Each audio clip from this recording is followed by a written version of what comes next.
This manga is awful. Alright, I'm half joking. It actually has some redeeming qualities like a cool setting, fun fights, or just fun moments.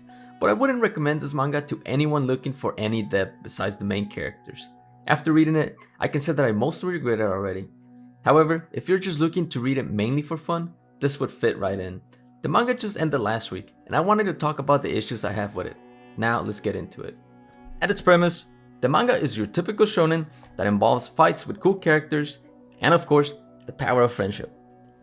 The manga also focuses a lot on willpower and sacrifices to achieve your goals. It also does have quite a unique setting, with its gang scenario from early 2000s Japan. Instead of relying on your typical magic powers or superhuman ability, it relies on this time-leaping ability to traverse its plot. The time travel is done quite well at the beginning of the story, and said power is used by the main hero, Hanagaki Takemichi. It sounds like it could be a fine manga to read, so why do I dislike it so much? To be honest, it was not bad at the beginning, but the more I read, the more I got rid of all the elements in the story that made it worthwhile for me to read. It would probably have been rated higher by myself if it wasn't for the issues I'm about to discuss, and unfortunately, it falls short in many different aspects. First, the main character. I hate the main character. More accurately, I hate the crying. The man literally cries around every time he opens his eyes. Alright, I'm exaggerating, but it feels like it because almost every time he appears, he is crying, about to cry, or just stopped crying. He reminds me of Subaru in Re:Zero, but at least in that show, he was getting brutally murdered or being traumatized. This hero cries just seeing his girlfriend in the past or seeing his friends again. He even cries when he's being nominated to be the captain of the first division by Chifuya. Honestly, I'm surprised that he doesn't cry when someone says hi to him. I get that the main hero is supposed to be someone who does not believe in himself, someone who is weak and lacks the will to change, but it happens so often it gets tiring. A big part of it is the hero becoming stronger emotionally, but he never improved his own fighting ability, but rather it seems he only improved in becoming a better punching bag. Apart from this, I quite enjoy his journey through the story. He does get a lot of character development and changes completely from when we first met him. This is one of the only good outcomes of the manga, and it shows someone completely lackluster slowly becoming someone new, someone that inspires himself and others with his actions. Which, speaking of character development, I felt that the manga lacked quite a lot in this department, mainly for anyone that wasn't part of the main storyline. Although for some reason, we spent a whole arc on Hakai, who's not even a captain in Tomen. Guess they just needed something to start conflict again. Beginning with the hero's first group of friends, they don't even get a backstory other than they formed this group to be delinquents and that they've known each other for a while. The only one that gets anything is Akun, and that's only because he is involved in killing the hero's girl time and time again. Sometimes I'm pretty sure you could just erase them and the manga would have zero change to it. The Tomen executives are no different, as they're only given a one chapter backstory somewhere along the manga. The only ones that get written in the story more are Draken, Mitsuya, and Baji, and that's only because they help the plot move from different points in the story. I really feel that there could have been more mini arcs to the show or side stories instead of spending chapters and building up to one specific fight. Baji even gets talked to about after he dies, and that happens within the 50 chapters of the manga. It basically ends up with me only feeling connected to the main characters of the show. Most seem to just be added to Mr. Strength, or just seem to be added to create a new conflict and extend the manga, like the Three Deities arc. This fight has so many characters that are just there. South gets half a chapter only to be murdered by Mikey. All the Black Dragon legends? That's all we get, since they're only there to fight and be in manga panels. Turning to the first part of the story, I would say that it mainly deals with preventing Kisaki from changing Mikey and everyone's future. When it comes to him, he is actually quite a good villain in the story. Without even being a time leaper, he always succeeds in making the future he wants happen multiple times. He is also highly intelligent, as demonstrated when he still manages to infiltrate Tomen, even though Hanagaki saved Draken. It also happens when he successfully gets Baji killed without even being suspected by Mikey or Tomen. Even after being fired by Mikey, he still manages to create a new rivaling gang to his with the help of Isana.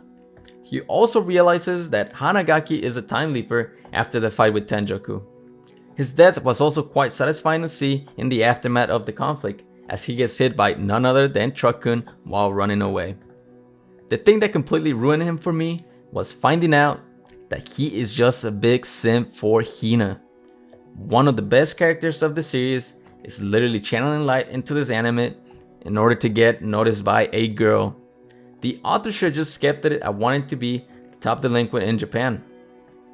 Kisaki has been planning for almost a decade, aiming to create the biggest organization because Hanagaki took the girl he wanted.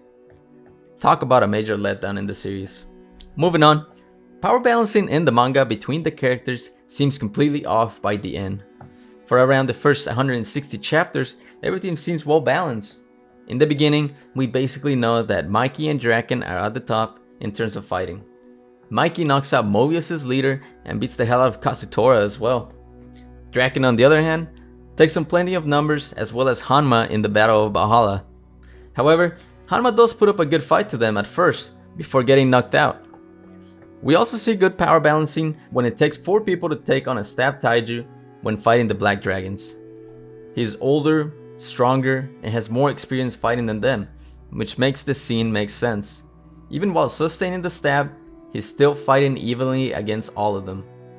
After that, it becomes a mess in which everyone seems to be able to fight anyone, even if they have described as legends or are even older than the opponent. Out of nowhere, everyone that the main character knows either gets a boost in power or he makes the opponent become weaker, basically like an RPG item. Throughout the manga, the main character basically gets beat left and right every day by basically anyone. Somehow when fighting Tenjoku, he never gets knocked out by their strongest members, even as some of his stronger comrades do, like Angry does. This man basically becomes the tank of your party, somehow never falling. And speaking of Angry, he also gets some random, broken power boost that basically lets him take on 3 of the strongest with 1 punch. It also becomes painfully clear that this is no longer what makes sense after the battle of the 3 deities and the final battle between both Tomen gangs. During the 3 deities arc, Senju is supposed to be the strongest in Brown. Even though they have 2 legends in the form of Keisu and Wakasa, neither of them are able to take on South, who is the leader of Rokuhara. Lastly, in the final battle, those 2 legends barely take on Inupi and Koko, which supposedly led them too tired and unable to take on Taiju. Not even sure how this could be possible since they were fighting South for longer and he was a way stronger opponent. The last thing that I want to bring up in terms of power is how Hanagaki is able to take on Mikey due to the biggest scam of the series. It's like he gains observation haki mid-fight or something. No, but in all seriousness, why was he given this random power right at the end, if not only to put a fair fight between them, when we all knew how it should actually go? The next thing I want to talk about is this time leaping power, which is an essential part of the manga. We never get any reason as to why it exists or how it came to be. The only thing that we are told is that Shinichiro, Mikey's older brother, was also a time leaper who obtained the power by killing a homeless guy. The power was also then passed to Hanagaki after he died, even though he didn't actually kill him. It is also not explained how it works, but we can only infer that to activate it, one must show strong emotions for something they want to see or change. We are just basically left to wonder about it during the whole manga as well, and only get this half explanation to the literal last 20 chapters of it. Now you might say, it's a supernatural power, it should be mysterious. But then why not at least make some rules to explain how it works better, or how it randomly upgrades near the end for no apparent reason other than being convenient for the plot. Either don't explain anything, or give us some proper set of rules. And because of this power, there's no consequences in the manga. Well, there is, but they're all erased at the end. It is actually enjoyable and gets to you at some points during those sacrifices. There's plenty of deaths that would have made a difference if they were actually permanent. However, the time leap aspect makes it impossible. It seems that if the protagonist wants to save anyone, all it takes is holding someone's hand that has any relationship to that person. The best example I can think of is when Baji dies during the fight with Valhalla early in the manga. I for sure thought that this set up the manga in a great way, thinking that his sacrifice would be permanent. He made sure to fix the broken relationship between Mikey and Kazutora and made it possible for the hero to change fate once again. The second time this happens is when Emma is killed by Kisaki before the fight with Tenjoku. This greatly affects Mikey and Draken, and they miss the start of the gang's fight, leaving the hero to lead them and grow as a character during the whole time. They end up showing up at the end since Hina told them of the hero's ability and how he was fighting to protect everyone he could. It would have created a great example of how he can't save everyone and at the same time knowing that it was not a failure either. Even Kisaki's death gets reversed, because evil characters just need friends, I guess. I greatly dislike this aspect of the manga. It creates an image where mistakes don't matter, where if you have the will, you can try again over and over until you succeed with your goal. This just does not work out in real life. You failed at your job during an important event? Fired. You left the flame on at home? Now your house is on fire. You forgot to do a project for school? You failed the class. There's an endless amount of scenarios where consequences are real, with some that just cause irreversible damage in someone's life. What is the point of going through all the suffering just to completely ignore it? If the only explanation is to have character growth, it would have been more impactful with any sort of consequences at the end. It would have kept it realistic and provided a different message. After all, no human can have a perfect life, and anything worthwhile requires sacrifice. The same feelings go toward the final arc of the story. After the events of Tenjoku, it felt like a great way to close out the series, coming back into the future and seeing everyone who made it out alive. The previous arc ended so well, with them deciding to bury a time capsule and reconvene there 12 years later to open it. Unfortunately, the author decided to make this arc, which feels like just prolonging the manga to get the happy ending. It shifts the focus from saving everyone to saving Mikey for the last 80 chapters or so. Instead of ending with Mikey coming back with them, they mention that he is in fact leading the Kanto Manji gang, who involves itself in any crimes possible.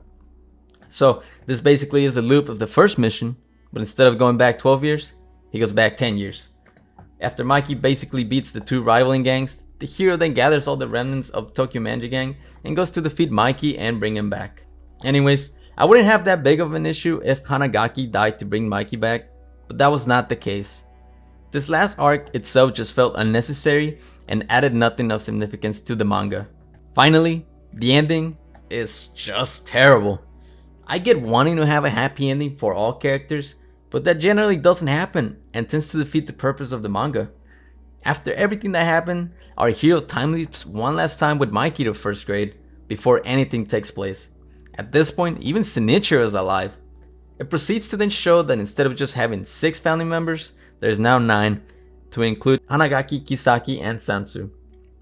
Then it shows all of the other gangs that they had battled together in the other timelines have actually joined under the Toman banner. There's zero explanation as to how that happened, and there's nothing given to us other than that we succeeded in saving everyone. The last chapter then shows everyone 12 years in the future, gathering for Hanagaki's wedding. So after spending 276 chapters reading, coming to a conclusion like this one is just disappointing overall. It erases all the events that made me like and care about the manga while reading, that made me care about the characters and what happened to them.